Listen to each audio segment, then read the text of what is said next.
Fala galera, sejam bem-vindos a mais um dos nossos episódios do nosso podcast Projeto R1.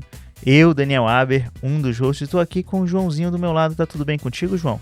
Tá tudo ótimo e vai ficar ainda melhor porque você que está ouvindo aí na tua academia, em casa, cozinhando, o que mais as pessoas fazem enquanto ouvem podcast, Dani? Dirigindo. Deve ter muita gente dirigindo, às vezes no ônibus, no metrô. É verdade. Mas no avião, a galera baixa pra escutar no avião. Antes, né, de pegar o metrô. É isso, na praia. Não, na praia geralmente a gente tá só curtindo e relaxando. Deve ter gente que tá na praia, tenho certeza. Que inveja, né? Porque a gente aqui em São Paulo acaba não pegando muita praia, mas a gente recebe gente do Brasil inteiro aprovado nas provas de residência médica. E hoje a convidada é super especial, Daniel. Tem uma história longa com a gente na Medway, sabia? Tô sabendo. Parece que talvez ela tenha entrado na Medway antes de eu ter entrado na Medway. Talvez, porque foi em 2020, cara. Isso. Eu comecei comentando questão em dezembro de 2020. Talvez a Lari já estivesse por aqui. Exato. Pô, a Lari, a gente tem uma história super legal. Já vou apresentar as credenciais dela. Mas ela entrou como a primeira mensageira, no caso a gente até mudou o nome do programa, hoje é um programa de embaixadores da Medway, que são alunos e estudantes de medicina que a gente tem no Brasil inteiro, são mais de 500 alunos espalhados aí nas instituições pelo país, que recebem uma bolsa dos nossos cursos em si e obviamente trabalham junto com a gente estudando para serem aprovados na residência, mas também para trazer todas as novidades que a Medway sempre divulga, seja cursos como curso de radiologia, curso de antibiótico terapia, curso de eletro, são cursos de altíssimo nível que a gente dá muitas vezes de graça, e os embaixadores atuam trazendo essas grandes novidades para dentro das faculdades. Acho que é válido a gente deixar esse link para nossa página de embaixadores aqui embaixo, hein? A gente verdade. Tem um site onde a gente explica com mais detalhes, tem um formulário para inscrição, quem quiser se inscrever para ser embaixador da Medway, dá para deixar o link aqui na descrição do episódio, acho super válido. É verdade, então quem tiver interesse, vale super a pena participar do programa. E a Lari tem uma trajetória muito legal, uma batalhadora, uma guerreira desde sempre. Acho que foi por isso que a gente se conheceu também, muito por iniciativa dela, querendo e buscando uma forma de se preparar para a residência naquele momento, né, sem investir um tostão. Mas fico feliz que tenha dado muito certo. Então, Lari, por favor, se você pudesse apresentar para o pessoal de casa, fica à vontade. Primeiro, obrigada, né, pelas palavras bonitas. É uma satisfação imensa estar aqui hoje. Muito obrigada pelo convite. A história com a Medway é longa mesmo e tem um papel muito importante assim, na minha vida. Eu sou muito grata. As oportunidades, o projeto de embaixadores é uma coisa sensacional. Eu fiz faculdade com bolsa pelo ProUni. Eu sou baiana, vim para São Paulo estudar, então as condições financeiras sempre foram muito apertadas, assim. Então, o projeto de mensageiros, embaixadores, né, foi crucial para mim conseguir estudar, me preparar para as provas, não só para as provas, para a vida mesmo, né? Então, é uma forma incrível de ajudar quem quer e não tem condições, assim. Então, quem tiver interesse, se inscreve, porque vale muito a pena, é muito bacana, me ajudou muito. Excelente. Então já começa contando um pouquinho mais sobre essa tua trajetória. Formaste onde? Eu me formei na Embi Morumbi, aqui em São Paulo, no campus da Moca. Eu entrei na faculdade em 2016, finalizei em 2021 o curso. E aí, pesada a faculdade? Difícil, né? Sempre né? Integral, a gente não pode trabalhar, né, por fora para conseguir uma grana. Não tem médicos na minha família ralou muito, eu sou a primeira médica da família, né, então ralou muito para que eu conseguisse estar onde eu tô. Então, nada nunca foi fácil, assim, mas acho que o que mais era difícil era não poder trabalhar e ter uma renda, assim. Então, o projeto de mensageiros, enfim, tudo me ajudou bastante. E aí, você falou que você veio da Bahia para fazer faculdade aqui, né? Então, seus pais moram na Bahia. Minha família toda é baiana. Eles são de onde lá? Vitória da Conquista. Maravilha. Perto de Jequié, Dani. Sim, pertinho. Jequié é a terra da minha mãe. Não sei se eu falei já aqui no podcast. Já falou uma vez. Quente.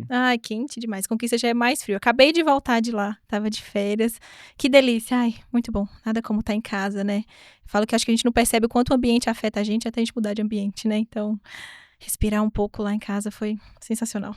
Exatamente. E a gente se conhece em 2020, se eu não me engano. Eu lembro que você me manda uma mensagem no Instagram, a gente começa a conversar e eu falo, pô, tem um projeto que talvez você se encaixe, que a gente queira começar aqui na Medway.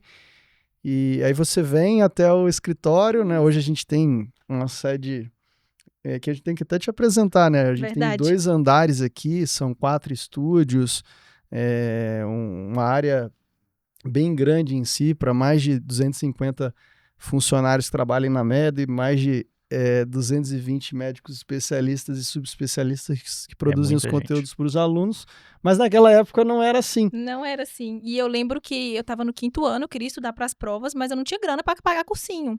Aí eu falei, tinha alguns cursinhos que tinham um projeto de mensageiros, e eu me esbarrei com o Instagram da Medway, assim, acho que eu vi alguém fazendo, e era muito pequeno ainda, tinha tipo 30 mil seguidores no Instagram, e eu falei, acho que eles não têm mensageiros, não. Vou mandar uma mensagem para eles. Né? Não, eu já tenho. E para minha surpresa, eu mandei, fui respondida. O João me respondeu e mandou e-mail, e eu falei assim, eu lembro que eu comentei com os meus pais, né? Acho que eu vou conseguir esse projeto aí, meu pai, tipo, né, no interior da Bahia. Então, isso não é golpe não, Larissa, você toma cuidado. Você vai atrás desse povo aí, se te sequestra, Muito bom. Meu pai, não, eu acho que vai dar certo, né? Mensageiro confiável. de quê? Aviãozinho? Pô, não pode isso aí. Que é isso, minha filha, que você vai fazer? Mas aí deu muito certo e foi muito bacana. E aí eu consegui ganhar o extensivo, foi no ano seguinte, 2021. E o CR Medway. Legal. Eu acho que nossa, agora eu ganhei a mentoria, acho que foi isso. E no outro ano eu ganhei o extensivo e o CR Medway, foi isso. E aí, a faculdade inteira, eu sempre quis ser médica. Ser médica sempre veio junto comigo, assim, desde pequenininha, quero ser médica, quero ser médica. Mas o que eu quero fazer, nunca sabia, assim. Então eu entrei na faculdade, via que eu gostava um pouco de tudo. Na verdade, eu estava no caminho certo, né? Que eu queria ser médica mesmo. Que eu acho que quando a gente gosta de tudo, quer dizer que a gente está no caminho certo. E aí, eu comecei a gostar muito de ginecologia e obstetrícia. Falei, nossa, fazia liga de GO, fiz trabalho de GO, participei de congresso de GO, da organização de congresso de GO, fiz tudo pra GO.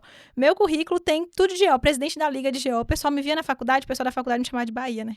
Ah, não, a Bahia vai ser GO. Tudo do currículo dela é GO. E aí, fiz estágio extra.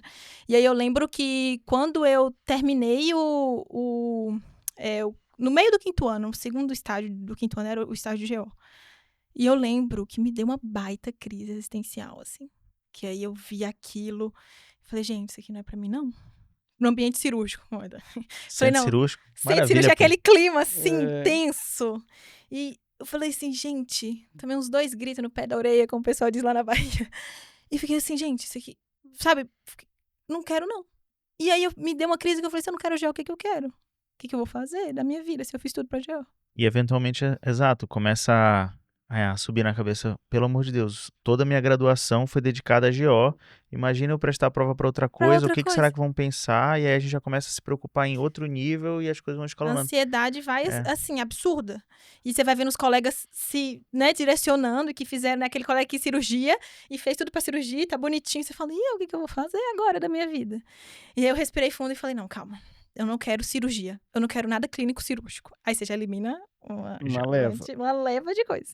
GO, torrina. Falei, acho que eu gosto de clínica. Acho que eu gosto de clínica. Que é a maior das especialidades, a soberana. Né? A grandiosa. E eu falei, acho que eu gosto de clínica. E na época eu conheci a Medway, eu acho que ainda falei, acho que eu quero fazer clínica e tal. E os meninos falaram, não, acho que é clínica, eu gosto de clínica.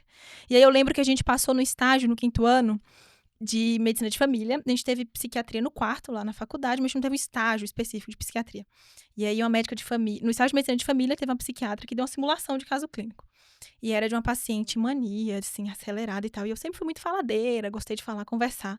E aí, todo mundo falou assim, quem vai ser o médico da simulação de caso? Aí ninguém queria, né? Psiquiatria. Todo mundo, vai lá, Bahia, vai lá você. Ninguém quer fazer isso aí, não. Aí eu falei, eu vou. E aí eu fui, conversando e tal.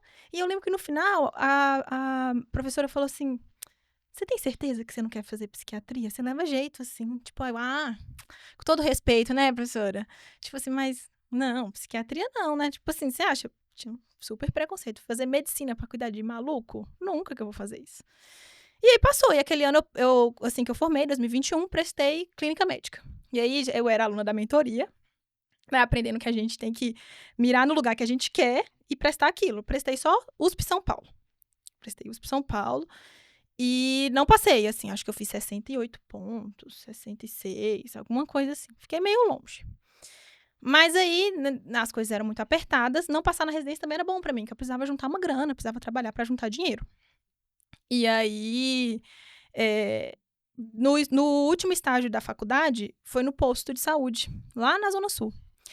E tinha uma vaga, já de médico. E aí, eu consegui ficar trabalhando no mesmo lugar que foi meu último estágio do internato.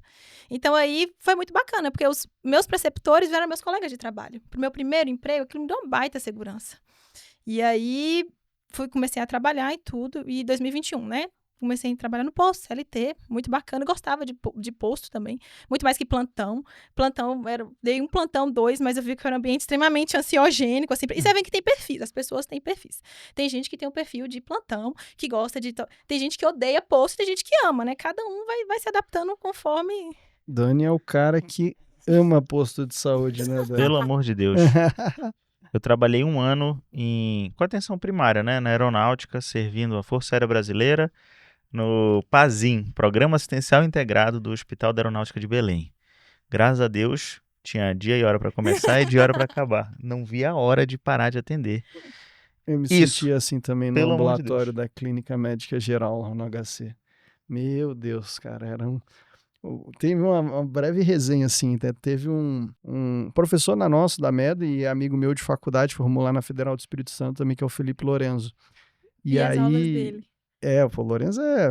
Mago da radiologia. Sensacional, me ajudou muito. Gratidão, Lourenço, me ajudou muito, tá? E aí, no segundo ano de residência, eu morava no alojamento do HC, o Lorenzo morava, ele veio morar, dividir o quarto comigo, né? E são 2 camas com um corredorzinho no meio, a bancada, um banheiro, é isso, é cozinha comum no andar. A gente morava no 3º andar.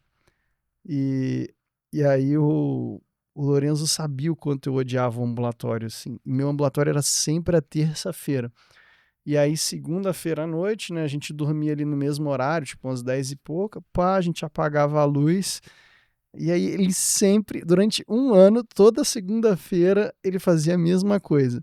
Ele acendia, tipo, a lamparina, assim, aí ele falava assim, João, aí o quê?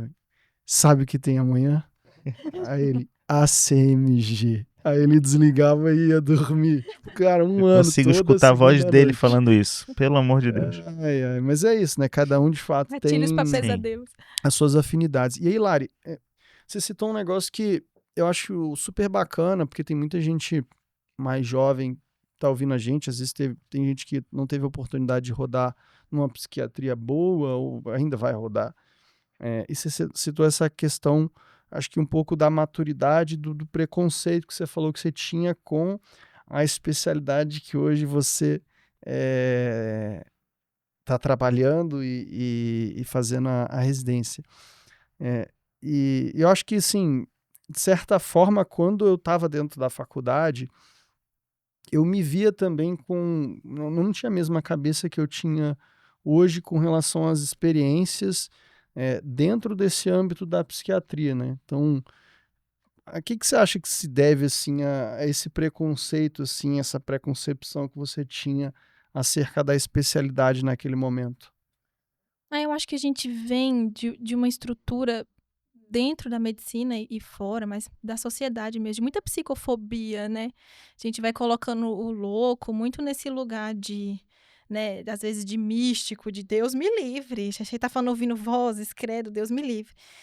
E eu acho que é meio estrutural na gente, assim, sabe? Meio que tem medo, então se afasta, não quero isso pra perto. Até dos medicamentos serem tarjados, né? Agora que você falou isso, pensando, pelo amor de Deus, pra que precisa um medicamento ser tarjado? Não precisa, é só um medicamento, como outro qualquer, que eventualmente uma pessoa precisa para um tratamento. Não, é tudo. A psicofobia é muito estrutural, assim, né? O louco é colocado nesse lugar segregado. As medicações, se você passa num psiquiatra, você tá louco, você tá maluco. E é um negócio bizarro, assim, que a gente vai percebendo. Que só depois, enfim, né, aconteceu, vou contar o que aconteceu, mas que aí vira uma chavinha na nossa cabeça, assim, eu acho que dentro da medicina pouco se fala sobre saúde mental e psiquiatria, até com os médicos, assim, eu vejo muitos colegas, muitas pessoas adoecidas, assim, que a gente vai entrando num negócio maluco de negligenciar o descanso e a gente acha bonito falar que a gente trabalha 36 horas seguidas, 48 horas seguidas, e se a gente descansa, a gente se culpa por isso, e vai gerando um negócio bizarro. Então, que a saúde mental vem disso do místico, né? Então, se você... antigamente, quem era endemoniado, quem era possuído, quem era psicótico. Então, se você tem uma depressão, tá deprimida, é falta de Deus, é falta de fé. Então, eu acho que a gente vai muito colocando nessa caixinha, assim. E aí, depois, quando você vai realmente entender o que é a saúde mental, que você abre o seu olhar para ver o sofrimento do outro e o próprio mesmo, né? De médico e louco, todo mundo tem um pouco. Se a gente olhar bem de perto, ninguém é normal. Então... Tinha um professor meu da faculdade que falava isso. Eu acho que 2 experiências no mesmo período ali, quando eu ainda estava dentro da faculdade, mudaram muito minha percepção sobre a psiquiatria. A primeira delas foi rodando no ambulatório de psiquiatria, assim. Eu acho que eu tive uma ótima professora e você ganha contexto das patologias, você aprende, você vê como é feita a assistência, você vê como o paciente melhora com os tratamentos e como ele evolui. Pô, foi algo que de fato mudou minha percepção sobre a especialidade. E segunda, não sei se algum de vocês já fez uma ressonância, né? Mas eu fiquei com bastante claustrofobia quando eu machuquei o ombro.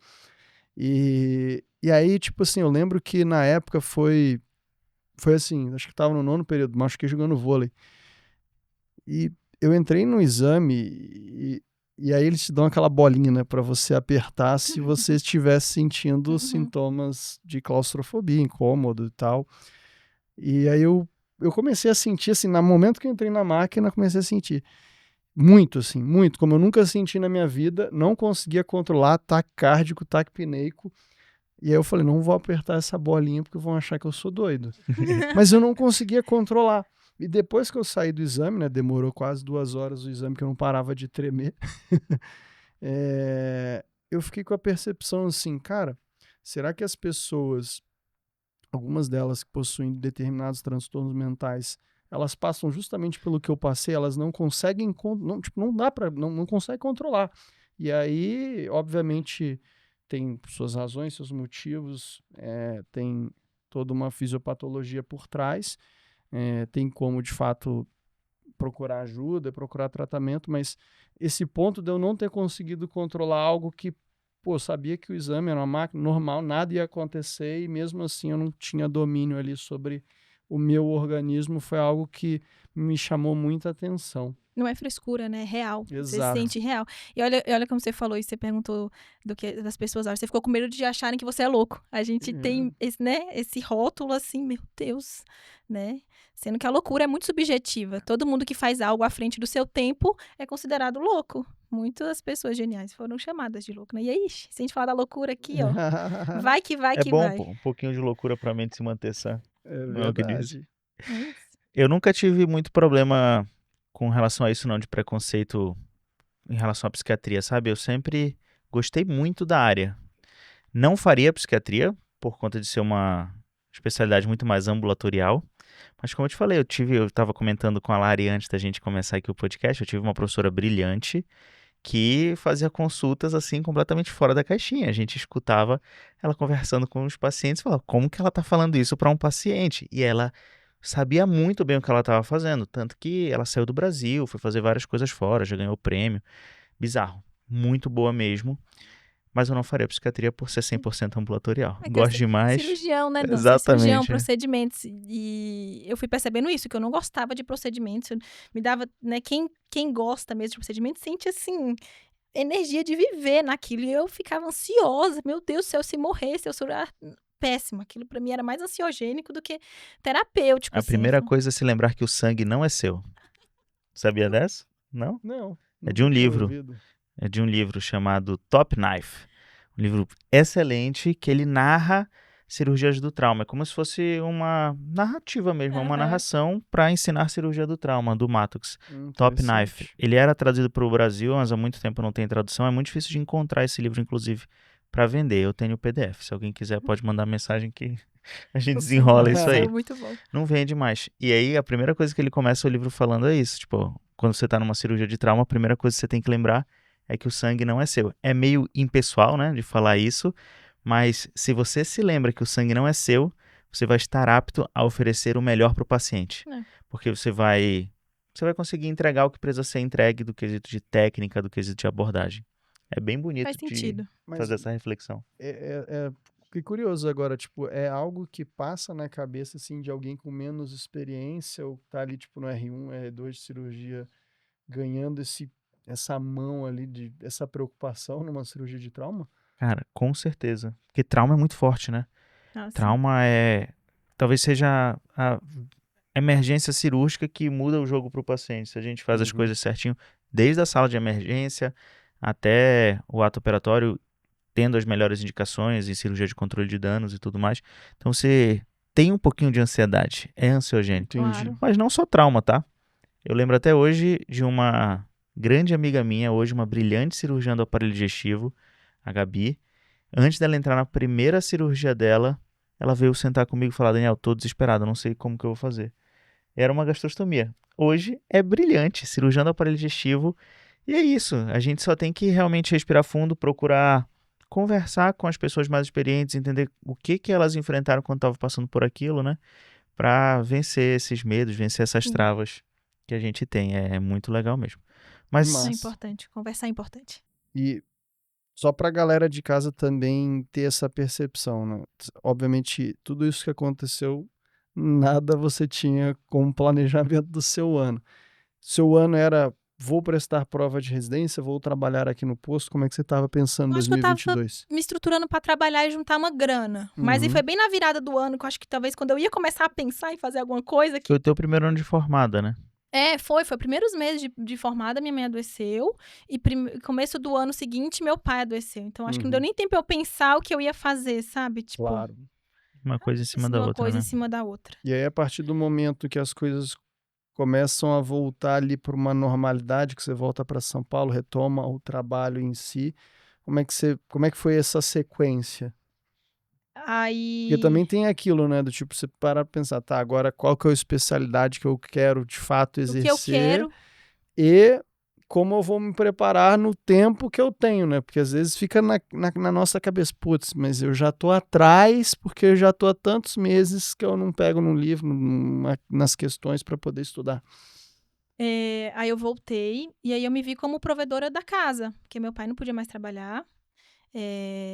Na época, meus pais já tiveram loja de material de construção. Naquela época ele estava trabalhando na caçamba, porque por algumas outras razões não tinha mais a loja. E ele estava de caçambeiro e minha mãe ficava em casa, mas ele estava sustentando a casa, assim. E aí meu pai não pôde mais trabalhar, minha mãe não estava trabalhando, então eu fui a provedora da casa. Não só provedora, mas no sentido de pensar as coisas, né? De financeiro e organizacional, né? De dar as diretrizes das coisas, o que a gente vai fazer, para onde vai caminhar, que médico vai passar.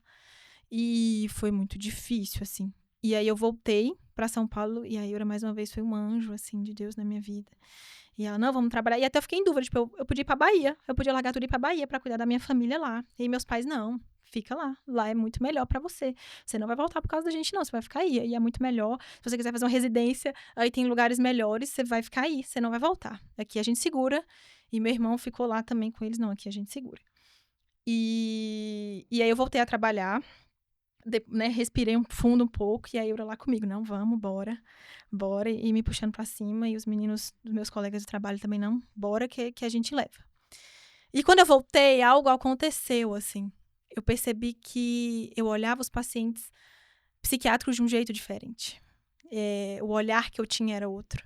Eu lembro certinho que veio uma paciente e a filha dela, assim, com um quadro muito similar com o da minha mãe, que já estava mais em remissão, e eu lembro que eu olhei muito fundo, assim, para a filha. E a gente tem que sempre separar a gente do outro, mas às vezes é inevitável a gente se ver um pouco, né? Tem coisas que atravessam a gente de uma maneira mais profunda. Eu lembro que eu olhei para ela, eu me vi assim, eu lembro que eu falei assim: é difícil, né? Quando a mãe adoece assim, a gente cuida dela, é bem difícil. E aí, a Eura é uma querida, eu lembro que ela saiu da sala e voltou. Aí, antes de eu trabalhar, a vaga estava aberta, porque quem trabalhava lá o Gustavo, que é um querido, hoje ele é o psiquiatra da minha mãe, e ele fez a pós, e ele foi trabalhar em psiquiatria. Então, aí entrou eu na equipe. Aí a Eurinha olhava assim pra mim e falava: esse olhinho brilhando eu conheço, hein? eu acho que você vai fazer psiquiatria, doutora. Eu falei, Eura, tá maluca? Nada a ver. Eu conheço. Enfermeira, 20 anos. Ela sabia já, não tinha por que discutir com ela. Tem falei, gente Eura, aqui que não sabe o que vai fazer, galera. Fiquem um pouquinho no OBS com um time mais experiente que a luz chega. Exato. Não, na UBS realmente eu aprendi a ser médica e a ser gente, assim. Foi sensacional, foi muito bacana. Eu gostava muito de trabalhar lá.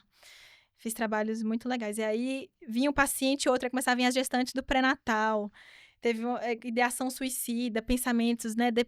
Nossa, eu ficava horas atendendo os pacientes xingando. E eu, horas, eu reclamar pro gerente e falava, olha aqui, por que eu demorei? E ele, não, é isso mesmo, doutora. E eu ficava, aí a Eurinha só olhando. Aí ela ficava só olhando. Eu falava assim, não, Eura, nada a ver. Ela, você vai fazer psiquiatria, você é da saúde mental. Aí chegou um dia, que eu virei pra Eura e falei, Eura, acho que é saúde mental mesmo. Ela, eu sabia. Isso, final de 2022. Não, já 2023. Já estamos em 2023? Não, 2022 ainda. É isso. Comecinho ali de 2022, uns 2, 3 meses que eu tinha voltado da Bahia. Eu falei, é saúde mental. Aí eu falei assim, mas eu não posso fazer residência. Porque residência eu vou ganhar muito pouco e eu sustento a casa, eu tenho que me manter aqui, ajudar minha família, não posso. Faz uma pós. Por que você acha que fazer uma pós vai ser bom pra você? Eu falei, mas tem que pagar. Mas é um investimento, depois você ainda... Aí eu descobri que ganhava um extra no posto, a OAS pagava um extra pra quem tinha pós-graduação. Você ganhava um salário a mais. Ela, isso vai ser um investimento, você vai ganhar dinheiro, você vai ver se é isso que você realmente gosta, vai te ajudar aqui nas condutas do posto. E realmente, foi 2022, né? Eu assinei uma pós online, que o Gustavo tinha feito, aí a gente começou a conversar, eu converso com ele vai te ajudar. Aí foi online, e aí tinha uns módulos online, e aí foi bacana, porque, exemplo, eu aprendi a dose máxima de fluoxetina. Então, eu já perdi o medo de mexer nas prescrições dos meus pacientes. E aí, no posto, a gente vai aprendendo, vai trocando receita, vai aprendendo. Eu comecei, o gerente me deu liberdade para isso também, de fazer grupos de saúde mental. Então, eu atendia na igreja, fazer o UBS na rua, amava fazer o UBS na rua. A gente atendia na igrejinha da região, e aí eu ia lá fazer só saúde mental, ia entendendo. Aí, às vezes, os colegas do posto via que eu estava gostando, que eu estava fazendo pós, me passavam os pacientes, aí eu achava tudo o máximo. Por mim, eu ficava só atendendo feliz aquilo. da vida, graças a Deus tem quem goste. Graças a Deus, Larissa, toma que o filho é teu. Poço. Tá desorganizado, eu falava, ai, que delícia, me manda, quero. Ai, não quero mais atender. Aí eu fui vendo, ai, não quero mais atender pré-natal, gestante, não é legal igual psiquiatria, não quero mais. E aí eu fiz a pós até abril de 23. Aí eu fui fazendo, no meio do caminho eu fui vendo que era realmente saúde mental que eu queria, era psiquiatria, mas eu fui vendo que, pra mim, tava sendo pouco. Igual eu falei, conheço médicos incríveis que fizeram pós. As pessoas às vezes perguntam, tem gente muito boa que fez residência, tem gente ruim que fez residência. Tem gente boa que fez pós, tem gente ruim que fez pós. Exatamente. Existem os dois mundos. E o Gustavo, que é o médico da minha mãe, ele não tem residência. E foi ele que estabilizou a minha mãe. Minha mãe passou por outros colegas que tiveram residências e cursos fora. E não foi bom pra ela, igual o Gustavo foi. Então, isso pra mim é um grande exemplo. Tipo, será que cada um tem um jeito, mas às vezes quem tem pós tem um caminho maior a percorrer, porque vai ter o tempo da prova de título, né? Enfim. Sabia que não só para psiquiatria, tá? Mas para outras também. Eu já escutei história de alunos da MED que hoje fazem residência que seguiram esse caminho. Começaram pela pós. Tem uma aluna, que eu não vou lembrar o nome agora, mas ela fez pós de dermato e agora está na residência de dermato. Tem outro de medicina de emergência, fez pós de medicina de emergência, já terminou a residência de medicina de emergência agora. Seguindo esse mesmo caminho que tu seguiste. Começou pela pós, se identificou, cuidou melhor dos pacientes, falou, beleza, eu quero o caminho da residência. Depois eu vou te fazer uma pergunta sobre residência, mas continue o que você estava falando.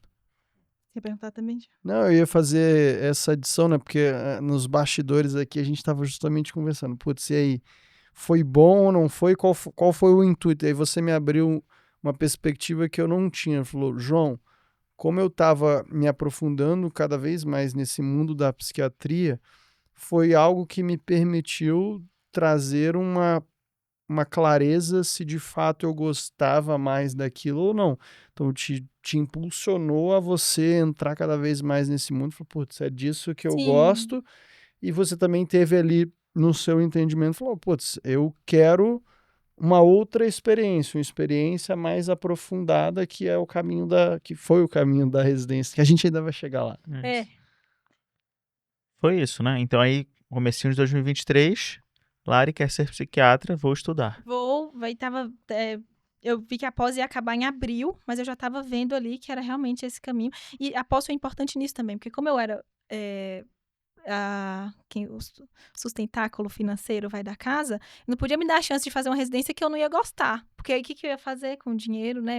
Então eu tinha que realmente ter essa certeza. Então, pra mim, foi muito bacana. Eu falei, não, é psiquiatria, mas tô me sentindo que eu não tô pronta o suficiente pra atender. Enfim, tem gente que estuda por fora e se sente, é profissional incrível, mas eu senti que pra mim tava sendo pouco. Eu falei, quero fazer residência. E no meio disso tudo aí, mais ou menos lá pra fevereiro, o meu professor de boxe, eu comecei a fazer boxe. E o meu professor, um querido, também super me ajudou. Antes eu falei, preciso fazer uma atividade física, eu não gostava de academia, falei, vou fazer boxe. E aí ele virou pra mim em fevereiro, eu e uma outra amiga, e falou assim, bora correr a São Silvestre? Eu falei, você tá doido? Não, meu filho tava assistindo, meu filho tem 15 anos, ele queria fazer a São Silvestre. Vamos fazer? Aí a gente falou assim, bora. O que a gente tem que fazer? Então, em fevereiro, aí falei assim, então tá bom. Então, esse ano eu tenho 2 objetivos. Louco, eu olho pra trás e falo, gente, acho que eu tava meio maluquinho, não tava legal das ideias. Eu vou passar na residência e eu vou correr a São Silvestre. Tracei essas 2 metas. E eu falei, a pós acaba em abril. Não vou começar a estudar pra residência e pós, que minha cabeça vai dar um nó. Vou começar a estudar pra residência em maio. Em junho, mais ou menos, como eu já tinha feito extensivo, eu falei, eu sei que a Medway tem o intensivo. Vou começar no intensivo da Medway e vou estudar para residência ali. Vocês sempre falam que tem que diminuir a carga horária, que a gente tem que selecionar, mas eu falei, essa regra aí dos mínimos eu não vou seguir porque não tem como. Porque eu preciso trabalhar para sustentar a minha família, eu não posso diminuir a minha carga horária. Então, era o OBS lá na Zona Sul, no extremo da Sul, 40 horas semanais, trabalhava de terça a sexta, das 8 às 5. Não, das 8 às 7. Só que eu morava na Zona Leste. Então, tinha que sair muito cedo de casa pra estar lá. Então, sobrava segunda, sábado e domingo. Então, eu falava, eu já fui desenhando mais ou menos como ia ser, sabe? Até abril ali, tava estudando pra pós, fazendo as atividades que tinha que fazer. Aí eu falei, então... E aí foi bom. A pós também foi bom porque eu comecei a ganhar mais no posto. Então, me possibilitou não precisar fazer trabalhos extras, plantões extras, nada disso. Falei, vou só focar nisso. Então, aí eu já fui mais ou menos pensando como eu ia estruturar aquele período ali de estudos para residência. Então, eu falei, vou estudar sábado, domingo e segunda. Não vou inventar de estudar durante segunda, terça, quarta e quinta, porque isso só vai me dar dor de cabeça, eu vou ficar ansiosa e frustrada, que eu vou chegar em casa super tarde, cansada, não vou conseguir estudar. O que eu vou fazer nesses dias? Eu falei, vou treinar, fazer academia, que a gente vai entrar no esquema de pirâmide da corrida, né? Que a gente descobre que você começa a correr, você tem que pagar um nutricionista para você começar a ter uma alimentação melhor, para ter o pace melhor. Aí que chama o personal, que você tem que fazer musculação pra você não lesionar e você tá na pirâmide. Tem alguém ganhando dinheiro com esses corredores do Brasil. Não é normal tá todo mundo correndo assim. É verdade. A febre eu vi que a Carol, né, que gravou o podcast, ela falou da importância da corrida na preparação dela também. Não faz ideia de quantas pessoas correm que já vieram nesse podcast aqui.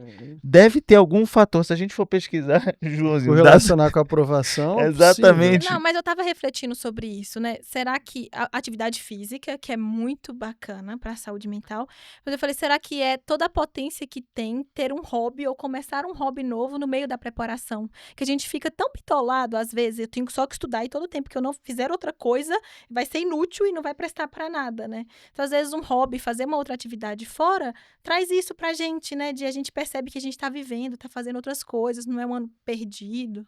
E a gente negligencia muito hobbies, a gente médico é especialista nisso, né? E sabe o que é o pior? Tava pensando aqui, no meu ano de preparação, talvez tenha sido um dos anos que eu mais tenha sido assíduo em atividade física. Tá porque vendo? Até você tá aí. Eu precisava perder peso, e precisava correr, e precisava fazer abdominal, e precisava fazer flexão, porque eu sabia que eu queria servir aeronáutica, trancando a vaga se tudo desse certo. E aí eu tinha que passar no teste de aptidão física. Né? Exato, o TAF. Então, eu comecei fortíssimo na academia, eu tinha que correr, não eram os 21 quilômetros, quantos são a São Silvestre? São 15 quilômetros, não eram os 15 quilômetros da São Silvestre, mas eram 2 quilômetros em 100 em 10 minutos, que era nota 5 do teste de aptidão física da aeronáutica, eu precisava correr isso. E aí eu corria bastante. Tem esse print, eu só acredito vendo, cara. É? Do quê? Do teste? Eu passei, 10 servi aeronáutica. É 4 e quanto de pace? 10 minutos. Não, são 12 minutos, desculpa. É 2 e 100 em 12 minutos, tá certo? voando o Bolt da média. 2 e 100 em 12 minutos. Mas é porque meu irmão peixe. falou que meu irmão também serviu no exército do Rio de Janeiro. E eu lembro que ele comentou que o dele era 2.700 em 12 minutos. Bem desafiador. Muito. Eu ia dar um pace menor ainda, 5 e pouquinho, né? O da aeronáutica era 6, um pouco menos do que 6. O pace, né? É isso. Um pouco menos do que 6. Mas aí você falou, entrou na rotina entre o trabalho 4 vezes na semana, o esporte e os estudos, começou a se preparar na época do intensivo. Como é que foi? Quais foram os fatores mais determinantes assim para que você conseguisse avançar nos seus estudos da forma com que você imaginou que era necessário para aprovação? Eu sabia que eu tinha pouco tempo. Eu tinha pouco tempo, tanto durante a semana para fazer horas líquidas produtivas. Eu era aluna da mentoria, né? Eu tinha horas líquidas produtivas. Media minhas horas lá. E eu tinha pouco tempo na semana para fazer isso, e o tempo que eu tinha até a prova em dezembro era pouco. Então, eu tinha que otimizar ao máximo. Eu lembro que eu comprei até o pré-intensivo. Foi esse ano que vocês lançaram o pré-intensivo. Nossa, foi por conta daquela loucura, lembra? Do SUS São Paulo. Acho que foram de várias instituições que iam ter vagas de meio de ano. Sim. Teve a entrada tradicional em março e ia ter uma entrada em junho ou julho na residência. Acabou que foram pouquíssimas vagas, pouquíssimos serviços. Teve otorrino. Nem sei se teve psiquiatria em algum canto, mas a gente lançou o pré-intensivo por conta disso. Foi ótimo, eu amei. Falei, nossa, era exatamente... Aí foi maio, o intensivo começava em junho, eu lembro certinho. Aí eu falei, ótimo, que aí eu já vou começar a me organizar. Aí eu, aluna da mentoria também, né? Falei, vou decidir quais faculdades, universidades eu quero prestar. Falei, acho que eu quero fazer Einstein e USP. Claro, quem não quer fazer psiquiatria no IPQ? Sonho de consumo. Falei, vou prestar esses 2. E aí comecei a estudar focado. Então, maio, eu aproveitei para ver os temas que mais caem de cada área para essas universidades. E são provas irmãs, né? São provas parecidas. E aí eu comecei a ir focando nisso. E aí eu lembro que eu comecei a estudando, assistindo algumas aulas, assim. Só que eu falei, não. Tipo, assisti 2, 3. Falei, não vai dar tempo assistir aula. Não vou conseguir assistir aula. Eu vou ter que fazer uma estratégia diferente. Então, o que eu fazia? Eu fazia, exemplo, eu ia estudar... USP, GO, priorizando PED, PREV e GO, né? Cirurgia. Já odiava estudar cirurgia. Cada estudo de cirurgia era um martírio, mas o Dan fazia ficar mais legal. Obrigado. Agora eu tô mais feliz. Bem mais legal. Isso é verdade. Me fez aprender muito e mandar bem em cirurgia quando eu passei. Foi o que fez a diferença. E pior que fez. Cuspi tanto que caiu pra cima em cirurgia. Mas aí eu comecei a fazer assim. Então, vamos lá. USP, GO, sei lá. Hemorragias uterinas. Enfim, eu ia lá, tem esse tema. Aí eu fazia a trilha pré e pós. Se eu fizesse mais de 80% na trilha, eu entendi que eu sabia daquela matéria. Se eu fizesse e não via aula, não lia mais nada. Se eu fazia entre 70 e 65, eu lia a apostila que tinha online lá, né? E refazia as questões para ver se eu tinha melhorado o desempenho. Se eu fizesse menos que 65, eu falava, nossa, eu não sei nada, vou ter que assistir a aula. Então, o que eu assisti de aula foi pouco, e aí assim eu fui caminhando. Eu lembro que foi uma época que o Mica fazia o milagre da questão. De madrugadinha, 6 da manhã, eu acho. Era isso. Então, segunda-feira era um dia, tipo, segunda. Não tem opção, segunda eu tenho que ser produtiva. Aí eu acordava cedinho, porque eu funcionava melhor de manhã também. Cedinho, via o milagre, aí estudava mais um pouco, aí fazia... Pra quem não conhece, o Mica é um dos cofundadores da Med, e também fiz clínica médica lá no HC junto comigo. E tinha essa rotina com os alunos, né? Ele acordava todo dia 6 da manhã, ligava ali o celular dele, a câmera, abria uma live, resolvia uma questão. E muitas vezes ele voltava pra cama, né? Isso eu não sabia. Isso ninguém sabia. Não, ninguém. Se ele me pega falando isso, é brincadeira. Não sei o que ele fazia. Eu acho que não. Acho que ele começava o dia dele. Ele ainda faz isso ainda? Não. Mica, agora foi ele tá legal. com 2 crianças. Duas crianças em casa. Agora ele acorda às 6 da manhã por outros motivos. Ele acorda às 4 da manhã, às 2 da manhã. Fica a dica pra outro professor que ainda não tenha filhos fazer. Eu fazia o pôr do sol. Tu lembra do pôr do sol? É verdade. Lembro. Eu não consigo. Eu pegava mais o milagre cedo. Justo. E era um espírito assim, tipo, cedo, e a galera, não, bora, vamos. Tinha 300 pessoas às vezes vendo. Nossa, época de live. prova, assim, bombava. Eu tentava, sempre que eu conseguia, eu tentava assistir. E aí foi passando o tempo, e aí sempre, desde o começo, uma prova antiga por semana, um simulado por semana, e sempre ia corrigindo. Então, assim, se eu tinha 3 dias para estudar, às vezes era sábado e domingo, era um dia fazer, um dia corrigir. Tava tudo bem, que eu sabia que isso era o que mais importava de fazer, vi os vídeos das questões, me dedicava bastante corrigindo ali e fazia meus caderninhos do erro. Então eu falava, nossa, eu não tô vendo muita aula, não vendo muita coisa nova, mas eu nunca vou parar de deixar de fazer prova. E o que é mais legal é que, ao mesmo tempo, a corrida. Galera, coach de corrida, né? Meu irmão falava, me zoava, falava, você tá com uns papos de coach, o que você tá falando? Que a corrida me ajudava muito, porque quando eu tava muito esgotada de estudar, eu corria e aquilo me relaxava, às vezes eu voltava pronta pra... Organizava meus pensamentos no nível que às vezes eu voltava pronta pra estudar mais. E quando eu tava muito cansada também me ajudava. E ao mesmo tempo a gente tinha metas, né, pra correr a São Silvestre. Tinha uma amiga do meu professor que correu 20 São Silvestres. Aí ela fez uma planilha pra gente de corrida, né? Grande planilha das corridas. Esse mês vai subir tanto, esse mês vai subir tanto. E aí a gente ia progredindo. Então eu não corria nada. A primeira vez que eu corri 3 quilômetros, eu achei que o pulmão ia explodir, que eu não ia dar conta.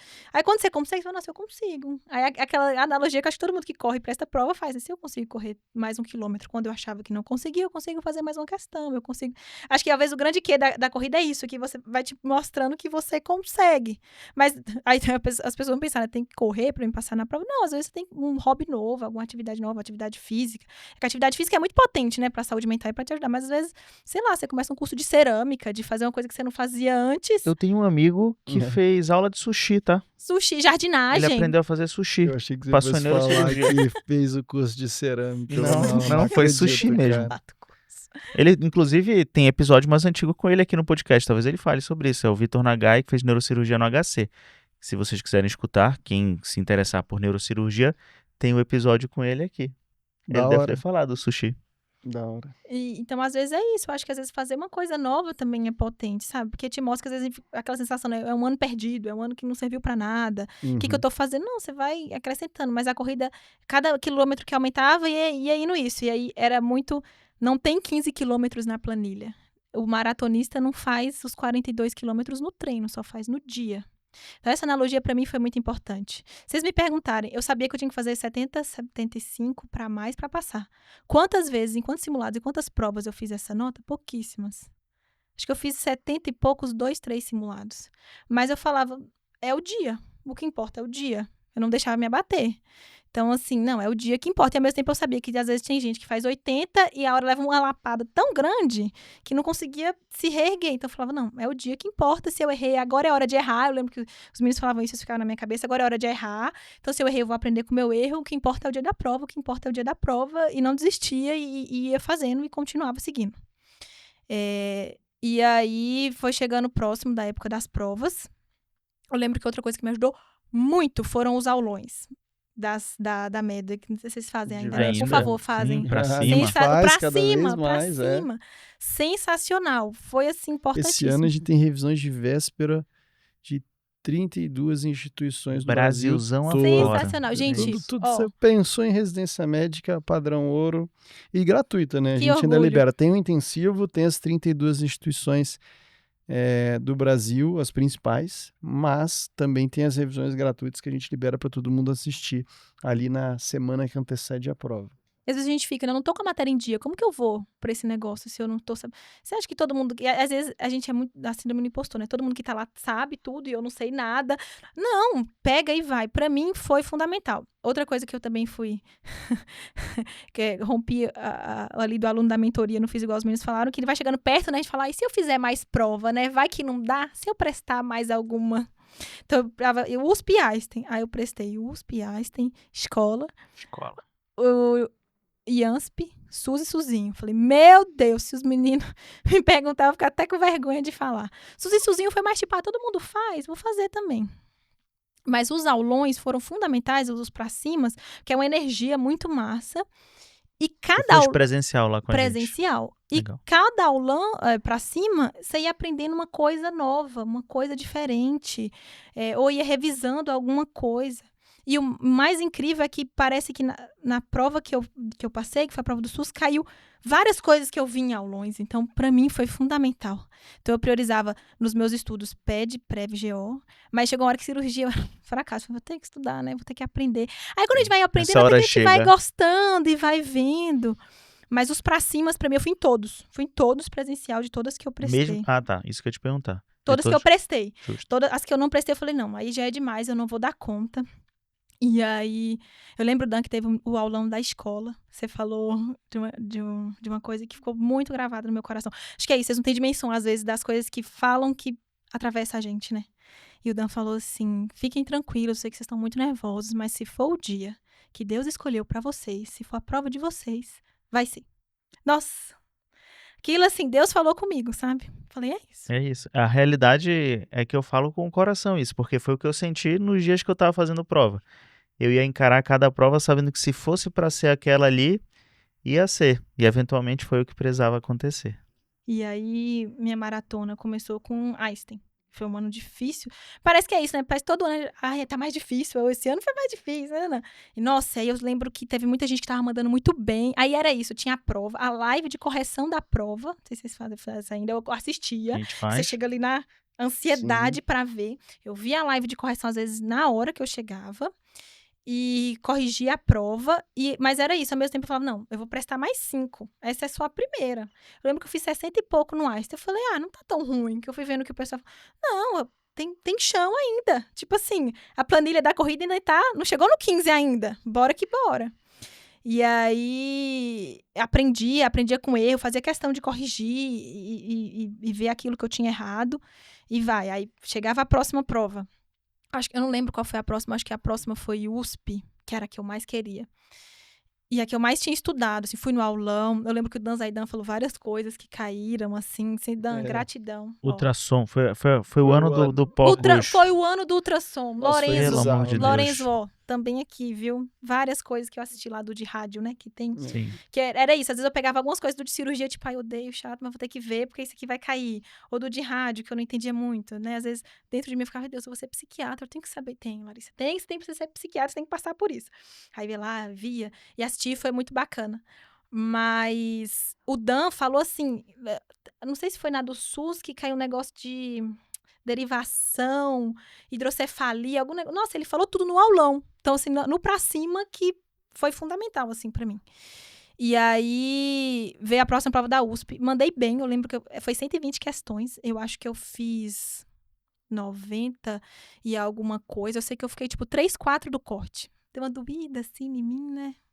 Mas eu falei, tem chão ainda, tem prova ainda.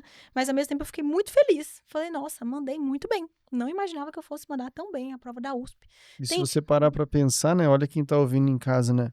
Qual foi o contexto? Se você olhar a visão macro, você tem que entender o contexto para você entender se o resultado é de fato bom ou não é. Você começa a estudar praticamente em maio ali, você tem 3 dias na semana para estudar, tem todo a questão familiar que pesa, né, para você conseguir ser a provedora. Você se dedica nesses 3 dias, você direciona os seus estudos nesses 3 dias, você faz o seu melhor sabendo que, putz, não dá para estudar tudo, e ainda assim você consegue ter bons desempenhos, né, dentro da prova. Isso é muito, muito interessante. E aí, eu imagino que a gente vai chegar num lugar que tá todo mundo de casa torcendo por você aqui. Todo mundo e você falou do contexto familiar. Hoje, graças a Deus, minha mãe tá super bem. Um beijo, mãe. Ela também vai estar ouvindo. Que bom. Ela fica toda orgulhosa. Qual que é o nome dela? Simone. Dona Simone. Ai, beijo, que bom, mãe, parabéns. Te amo. Fala aí, tá vendo? Se você não tivesse passado por tudo isso, você não ia ser psiquiatra hoje. Eu falo sim, mãe, né? Às vezes a vida vira a gente do avesso e torce, assim, pra gente perceber que era o lado que a gente devia estar, né? Mas, enfim, aí voltando, eu lembro que foi o ano que o IANSP não teve preventiva. Eu lá, maravilha. discípula do John. Só história boa. Tudo. Esse ano é só história boa. Esse foi o pior ano Não de teve todos. preventiva. Quando eu abro, tem GO e ginecologia, Não obstetrícia. teve mesmo. Pra quem obstetrícia. tá ouvindo em casa, não teve 20 questões de Isso. medicina preventiva e social na prova. Foram 100 questões, sendo que 20 eram de ginecologia, 20 eram de obstetrícia, né? Não, foi caos. Quando eu li a prova, Quer foi dizer, pegadinha. não lembro se eram 100 questões de IANSP na época. Era 80, Era 60, era alguma coisa assim, era. Sei que eu olhei, eu falei, oxi, tá faltando um pedaço da prova. Não tem, o pessoal abria a prova e se olhava assim, e falava, meu Deus, o que é isso? O que tá acontecendo? Mas eu acho que foi depois do SUS. Aí o SUS foi uma prova que eu fui fazer, né? Porque tem muitas instituições. Eu falei, não, acho que eu faria, o Santa Marcelina no SUS, que é um lugar muito bom. E tem outros lugares bons. O Bairral é no interior, eu não queria mudar pro interior. Já mudei da Bahia pra São Paulo. Falei, não vou mudar de novo pro interior. Já tô aqui, não vou sair daqui, não. Aí, no meio disso, teve uma colega que ia na van comigo pro trabalho, a OS que a gente trabalhava, tinha uma van que levava a gente. Ela falou assim, tem uma colega minha que fez medicina comigo lá no Rio Grande do Norte. Ela faz medicina em Mogi. Eu falei, Mogi? Psiquiatria em Mogi. Eu falei, acho que tem psiquiatria em Mogi. Ela gosta bastante, conversa com ela. Aí ela me mandou o que tinha e tal. Eu achei interessante. Eu falei, SUS vai valer a pena, vai. Já não tá, as outras coisas não tá dando certo. Aí eu fui no aulão. E assim, foi muito incrível. Eu cheguei no dia, respirei fundo. Sempre antes da prova eu desconectava mais. O que tinha que fazer foi feito. Às vezes eu saía, relaxava. Jogava muito nas mãos de Deus, assim, sabendo que é meu, já tá preparado, já tá certo. As palavras do Dan ecoavam-se na minha cabeça. Se for o dia que Deus separou pra mim, vai ser. Sentei na prova, respirei fundo. Comecei a prova. Inúmeras questões que eu vi nos pra cimas caíram na prova do SUS. Dos outros pra cimas que eu fui. Muito louco isso. Várias coisas. Do Dan. Nossa, o Dan... Eu lembro que ele arrebentou, assim. Depois todo mundo encheu. Dan, você falou a prova do SUS toda. Tudo que você tava falando caiu. E o Zaidan, né, da pediatria. E o... cirurgia também. Eu lembro que Danzinho aqui falava assim, não, ó, SUS você tem que sair pancreatite, vesícula. Tudo caiu. E foi uma prova que vocês falaram assim, como você se sentiu quando você saiu da prova?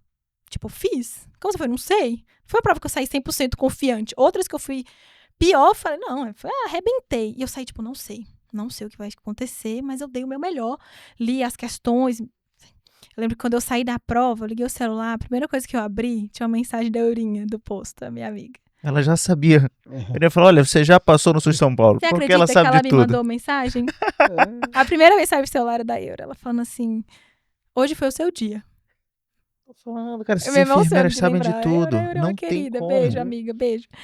E aí ela falava assim, hoje foi o seu dia. Eu falava, será, amiga? Eu não acho que eu fui muito bem, não. Não sei, eu saí insegura, não sabia. Ela, confia, hoje foi o seu dia. Aí eu falei assim, tá bom, né? Eu lembro quando eu sentei pra corrigir, eu ficava tremendo, assim. Eu tinha feito 75 questões. Larissa, quando você fez isso no simulado na prova antiga? Nunca tinha feito essa nota. Era uns 15 quilômetros da São Silvestre.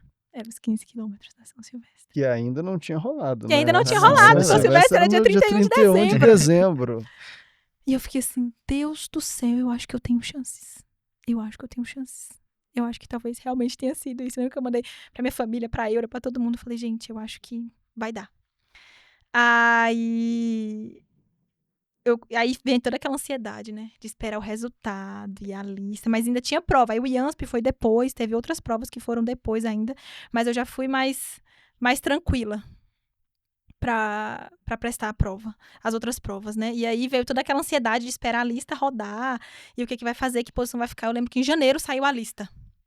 E aí eu tinha ficado na posição 69 de 65 vagas. E aí o SUS anula muito, né? Então anulou 9 questões, minha nota subiu para 79. Tinham, 20 pessoas empatadas comigo, com a mesma nota. Eu fui ver os critérios de desempate. No SUSão é clínica e cirurgia. Viu como a cirurgia chegou? Me salvou? Acho que eu tinha feito 18, 19 de cirurgia. É isso.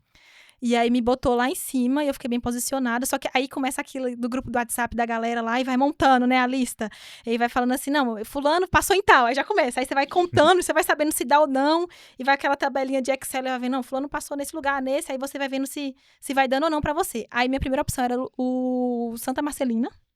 Que eu falei, não, Santa é um serviço bom. Eu perguntei aos residentes, rodava em lugares legais. Porque o SUS é isso, né? Não é centralizado num lugar só, você roda em vários locais. É isso. E aí, essa colega tinha me falado de Mogi. E eu vi que Mogi rodava lá no hospital, rodava na neuro do Santa Marcelina, que toda residente de psiquiatria a gente roda na neuro, rodava na clínica lá do Luzia. O R2 rodava em CAPS, em Suzano, e agora a gente roda em São Paulo também, agora eu tô rodando aqui. E roda em ambulatórios da USP, da Unifesp, no R3. Falei, poxa, é uma residência legal. Vou botar na segunda opção, mas o que eu mais quero mesmo é o Santa Marcelina, que eu moro no Tatuapé e vai ficar pertinho ali pra mim ir pra Itaquera. Quando saiu a chamada, eu sabia que eu ia passar, mas eu queria saber onde. Aí saiu que eu tinha passado em Mogi. Fiquei feliz, mas assim, Mogi, né? Mas tá bom. E foi aquela alegria. Eu tava no posto, aí a Eurinha sabia que você ia passar. E despedindo do pessoal também. Fiquei, né? Enfim, o coraçãozinho fica apertado, que eu ia sentir saudade, mas tava feliz que eu ia pra residência. E aí, a grande questão era que Mogi foi um lugar que eu nunca quis. Muito, nunca foi minha primeira opção. E foi um lugar que mudou a minha vida, assim, porque no meio da no primeiro ano, eu fui numa festa de aniversário da minha R2. E lá eu conheci, de amigos dos amigos, na turma dos amigos dela, tinha o Léo, que hoje é meu esposo. Olha só. E a gente se conheceu por causa da residência. Beijo, amor, ele também vai estar assistindo, ouvindo o podcast. Então, aí eu paro pra pensar, eu falo assim, gente, que loucura, né?